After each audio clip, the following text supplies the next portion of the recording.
Messieurs, dames, bonjour et bienvenue dans cet atelier dans lequel on va voir comment récupérer une map que nous avons sculptée, comme par exemple ici, nous avons un objet donc, que j'ai sculpté, et ensuite on veut le récupérer dans ce qu'on appelle une curvature map ou pointiness. Alors comment faire un export donc, de cette curvature map ou pointiness qui permet de récupérer des détails fins de notre sculpte, comme on peut le voir ici. Alors la map elle n'est pas de haute définition parce que c'est pour le tutoriel, mais vous pourrez le faire avec une map de bien 4096 et autres. Mais là vous voyez qu'on récupère les détails fins de notre sculpte qui nous permet ensuite, pourquoi pas, de passer dans GIMP et de le peindre. Entre temps ici donc on va voir comment réaliser simplement le passage de ça vers celui-ci. Comme vous le voyez déjà, le détail est bien meilleur que si on avait fait un bac de l'ambient occlusion. Donc là, je vais ouvrir, je vais pas sauvegarder ça. Alors là, j'ai ma sculpture. Donc j'ai ma partie sculptée ici. Et je vais, donc j'ai mon cube, donc je les ai dupliqués. Alors j'ai mon objet de base. Il est déplié. Alors ça c'est l'objet de base, il est déplié. Ok, donc maintenant vous le dupliquez et ensuite vous passez en mode sculpt. Donc là j'ai mon objet sculpté et je veux donc en extraire les creux ici pour avoir une sorte de marquage. Si par exemple je veux faire un t-shirt et j'ai marqué les creux avec mon sculpt, et bien je veux maintenant extraire cette partie là. Par exemple ici ça va être plus clair si je fais un trait ici, de là, voilà, je veux extraire pile ce trait là par exemple.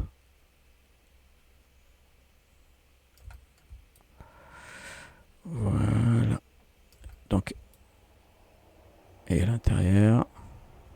Ok, donc là j'aurai ce trait là que je veux extraire bien comme il faut.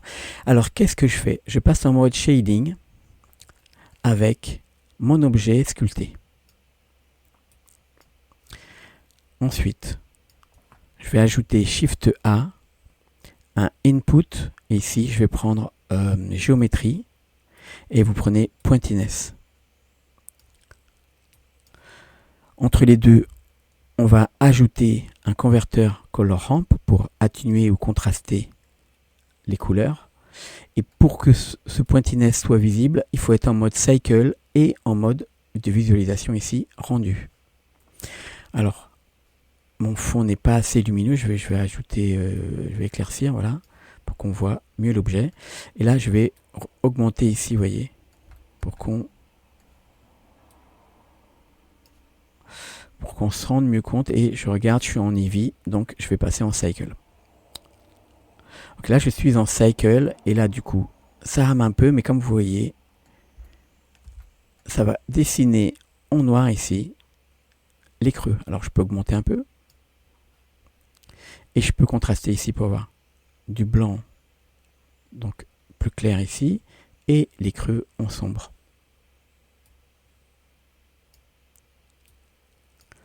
Ok, ça me plaît assez, donc j'ai suffisamment de détails et je vais regarder le détail qui m'intéressait ici. Vous voyez, ça fait un trait noir ici. Et je suis content. Ok, je vais provisoirement repasser en mode Eevee, juste le temps de... Non, c'est bête parce que du coup je vais le faire et ça risque d'embrouiller. Donc je reste en mode cycle. Je vais passer dans mon bas polygone ici. Je le sélectionne. Je vais changer de mode ici, voilà. Alors je vais dans mon bas polygone. Ah oui, du coup ils ont le même matériel là. Ouais. Alors dans le bas polygone, je vais enlever ce matériel. Je vais mettre un nouveau matériel. Et ici, je vais ajouter Shift A, une texture image. Donc je fais New, 1024 par 1024 pour l'atelier, vous mettrez le double ou le quadruple. Je vais décocher alpha parce que je ne vais pas me servir de transparence. Je vais activer 32 bits float pour avoir une texture avec une meilleure qualité. Et je prends une couleur de base grise moyenne comme ça. Et je fais New Image. Alors je vais l'appeler déjà Pointness. Voilà, l'image qui s'appelle Pointness est là. Je n'ai pas besoin de la brancher pour l'instant. Je vais choisir le bas. Je fais Shift, clic, le haut. Et je lance ici en mode cycle. Je lance tout en bas un bake basé sur, alors non pas combiné, mais ici le diffuse. Parce que ce qu'on a créé, c'est une couleur. Hein, diffuse qui se sert des creux, hein, une couleur. Donc je prends diffuse et là je vais juste prendre color. Pas l'éclairage. Donc sélection vers actif, on est dans l'onglet back, hein, sélection vers actif et je laisse comme ça le reste. Je lance le bake. Il faut bien faire attention à ce que notre texture soit bien sélectionnée, que nous soyons ici en mode cycle et que du coup la texture est sélectionnée. On a d'abord pris le bas, shift clic le haut et on lance le bake ensuite. Donc là, ça calcule, vous voyez en bas. Alors là, peut-être j'aurais dû rester comme ça parce que mon calcul, il est doublé par ma vue ici. Le processeur est occupé, donc je vais attendre un petit peu. Ah, attends, je vais couper. Bien sûr, donc là, votre rendu, il faudra... Alors là, il s'est arrêté, je ne sais pas à combien. Il faudra vous le paramétrer ici pour que au rendu, vous ne soyez peut-être pas sur 4096. Vous pouvez mettre la moitié, hein. Là j'ai arrêté, je ne sais pas à quel chiffre.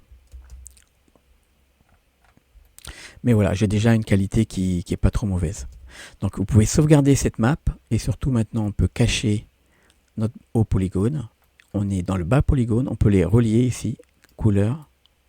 Et vous voyez, on a récupéré la pointiness.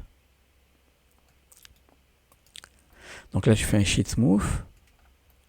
Je vais me servir également de la pointiness pour un bump par exemple.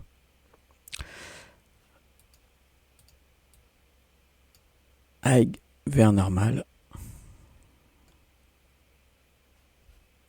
Et comme il y a des petits carreaux qui se créent, je vais passer ici en mode non pas linéaire mais cubique pour lisser.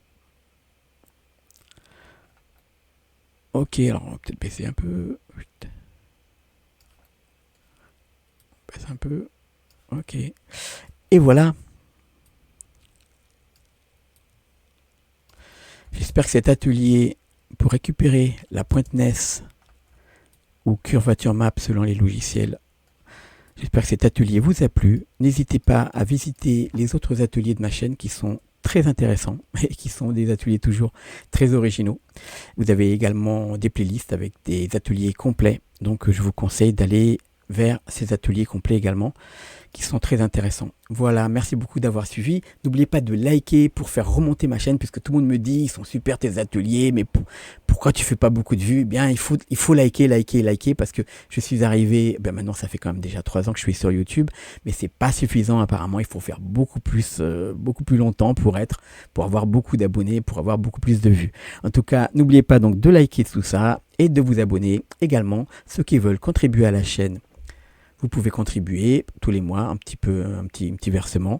Et également, aller vers mon atelier tuto payant que j'offre cadeau d'ailleurs si vous abonnez maintenant à ma chaîne.